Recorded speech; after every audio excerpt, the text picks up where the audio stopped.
The Theodus, right? An extreme extrovert who believes fiercely that getting out and doing things is the only way to make anything better. Theodus throws himself at problems and dangers facing other people, often literally. Over his 19 years of life in Kitithos, the adopted Florian son of Strategist Demetrios has been a member of the city's street physicians, its fire watch, its crisis engineers, and even its imperial guard.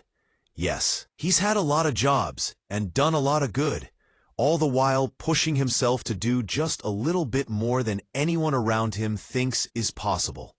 In fact, Theodus is the kind of person who would set himself a reckless creative challenge simply to prove that it might be achievable. And even if he failed, he would learn from it quickly, record where he went wrong so someone else could do it better, and then move on to attempt something even more daring. Yet despite this relentless recklessness, Theodus is also one of the most honestly caring people in Kitithos.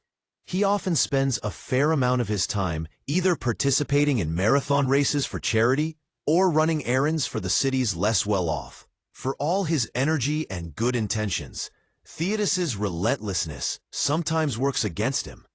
His tendency to throw himself headlong into challenges means he rarely slows down long enough to consider the long-term consequences of his actions, leaving others to patch things up in his wake.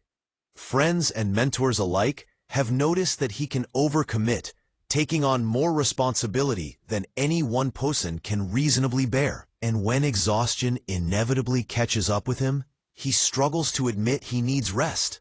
Worse still, his constant drive for the next daring idea or challenge makes him impatient with slower, more methodical approaches, creating tension with friends who prefer caution and planning over impulse and momentum.